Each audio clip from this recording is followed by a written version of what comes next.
Address 30 Christ triumphs over sickness and death. And behold, there came a man named Jairus, and he was a ruler of the synagogue, and he fell down at Jesus' feet, and besought him that he would come into his house, for he had one only daughter, about 12 years of age, and she lay a-dying. But as he went the people thronged him.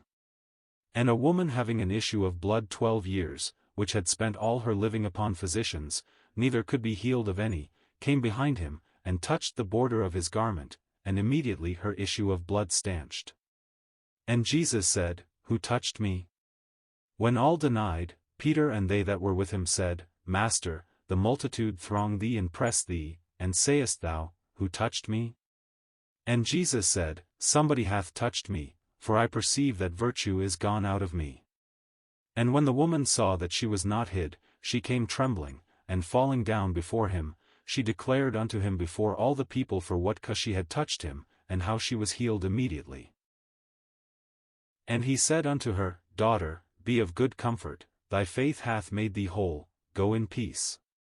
While he yet spake, there cometh one from the ruler of the synagogue's house, saying to him, Thy daughter is dead, trouble not the master.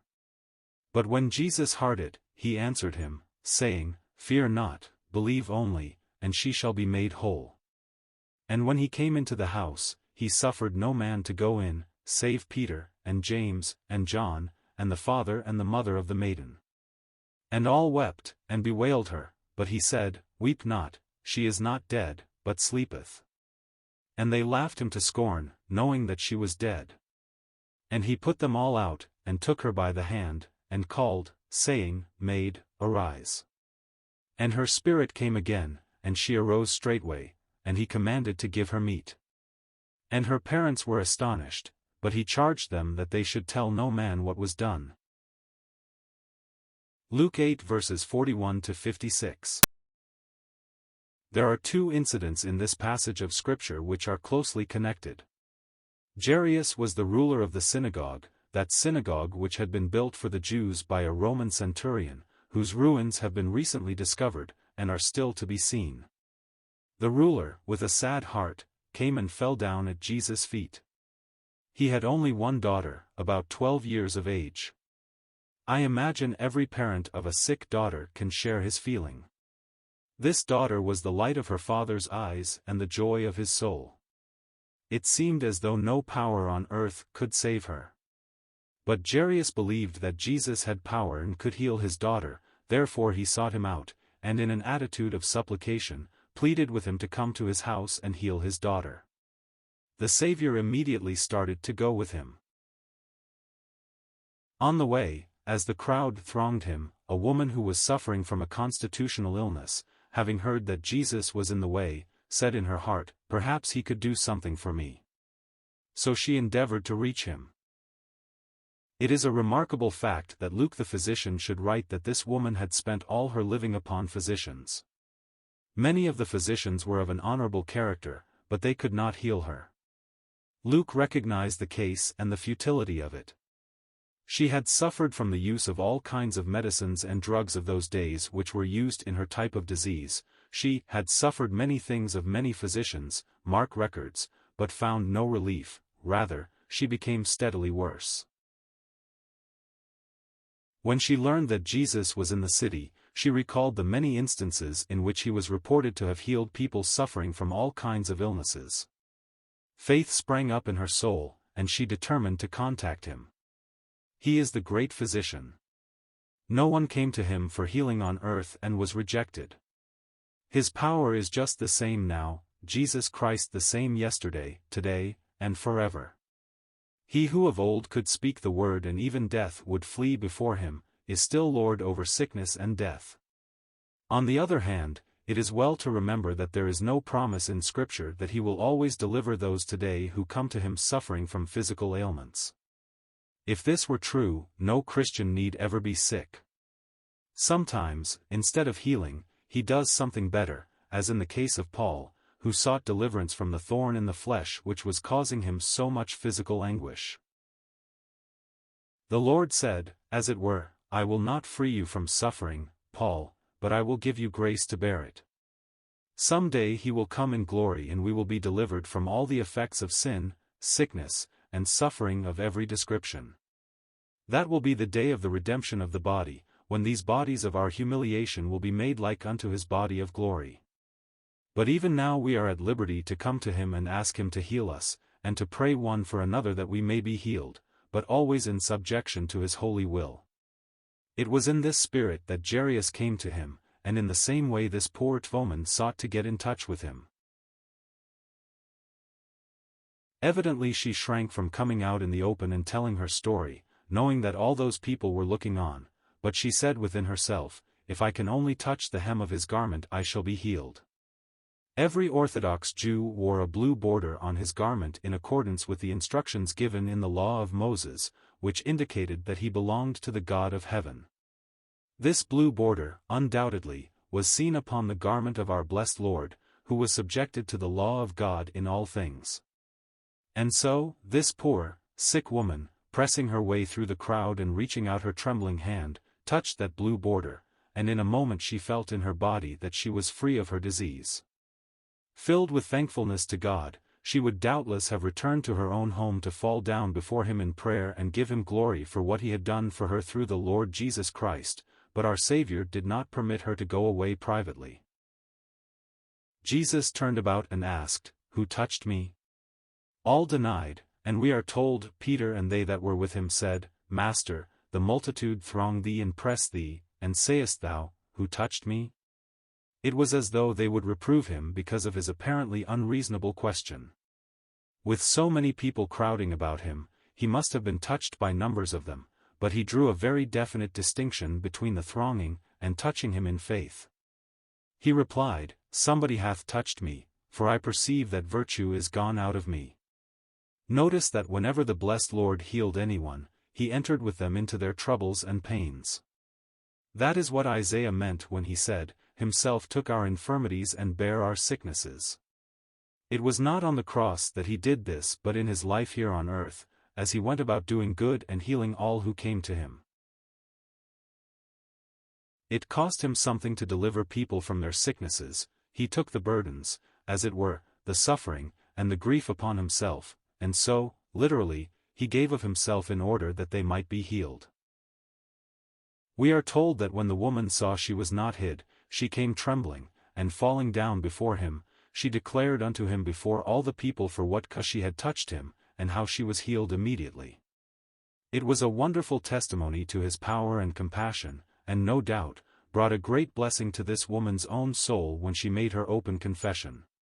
It always brings blessing when one confesses the goodness of the Lord. That is why we are told in Romans, that if thou shalt confess with thy mouth the Lord Jesus, and shalt believe in thine heart that God hath raised him from the dead, thou shalt be saved. For with the heart man believeth unto righteousness, and with the mouth confession is made unto salvation. In this instance the Lord Jesus, having heard the healed woman's grateful acknowledgment, said to her tenderly, "Daughter, be of good comfort, thy faith hath made thee whole, go in peace." What blessed assurance these words must have given her, added to the thrill that had gone through her body when she had touched the garment of Jesus. She knew her healing was complete and she was never again to suffer what she had in the past, for she had contacted the great healer himself. Her case is a beautiful illustration of how men and women today, afflicted with the incurable disease of sin, may find deliverance when they reach out their hands in faith and touch the blessed Lord himself.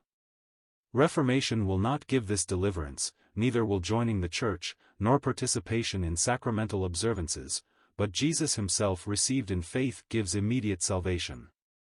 We cannot see him now with the visible eye, but he is close beside us nevertheless, near enough for us to reach him in faith. For that which is seen is not faith. Faith consists in taking him at his word, even though our mortal eyes do not behold him. He stands beside every sickbed, he is present in every prison cell, he walks through the mart of commerce, he passes up and down the aisles of every schoolroom, he is close at hand in every home, and he says, as it were, to every troubled soul, "Just reach out the hand of faith and trust me, I will make you whole." Think of his words uttered so long ago to a weary, restless world, "Come unto me, all ye that labor and are heavy laden, and I will give you rest." If these words come to any who have not yet contacted him, I plead with you, even now, look up in faith into his blessed face and trust him for yourself, and hear him say, "Be of good comfort, thy faith hath made thee whole, go in peace." But now we turn to consider the second incident in the passage we have before us. We read that while the Lord was on his way to the house of Jairus, one came from that home, saying, "Thy daughter is dead, trouble not the master." In other words, it was a sad message. It is now too late for Jesus to do anything. If he had gotten there before he might have helped, but now the little one is dead and nothing more can be done. But they were to learn that it is never too late for Jesus, it is never too late for him to hear the prayer of faith. Jairus had come to him with earnest purpose of heart, counting on him to heal his little girl. It looked as though all hope was gone, but he was soon to realize that not only has Jesus power to deliver from sickness, but he is himself the resurrection and the life. He spoke words of quiet assurance to give rest to that anxious father, "Fear not, believe only, and she shall be made whole." I wish I could so stress those 4 words, "Fear not, believe only," with such power that any beholding them might feel their force and look up in faith to Jesus. It is so easy to become concerned about the perplexing things of life and the sorrows that we have, that we lose sight of the blessed Savior and forget that we have to do with one who is omnipotent. If Jesus cannot help in every time of trouble, he is not the Savior whose coming the prophets of old had predicted, but he has demonstrated over and over again his power to give deliverance to all who believe his word. If these words come to anyone who is suffering because of bereavement, or of a broken home, or on account of wayward children, or severe sickness, or great sorrow, let me plead with you to look up to him who says, "Fear not, believe only," and be assured that he will undertake for you. You wrong your own soul if you do not bring your griefs to him. It is well to remember that nothing takes our blessed Lord by surprise. When he started for the house of Jairus, he knew exactly all that was going to take place. He knew the little girl would die before he reached the home, but he was going there to restore that child to her parents. So when he came to the place of mourning, death fled away, as it will when Jesus comes again to call his own to be with himself, when death will be swallowed up in victory. Entering the house, the Lord Jesus took with him Peter, James, and John into the room where the body of the little girl lay. Hired mourners had already been brought in, and in their oriental fashion, they were wailing and weeping and making a great deal of noise and confusion, but the Lord Jesus bade them leave, saying, "Weep not, she is not dead, but sleepeth." Unwillingly they left the room, laughing him to scorn, we are told, knowing in their hearts that she was dead. They did not understand that all live unto him, that even though the body may be dead he recognizes the spirit as alive, and he saw in the cold form of that little girl, just a sleeping child soon to be awakened. To him death was only that. When Lazarus died, you remember, the Lord Jesus said to his disciples, "Lazarus sleepeth, but I go, that I may awake him out of sleep." The disciples did not understand and they said, "Lord, if he sleep, he shall do well."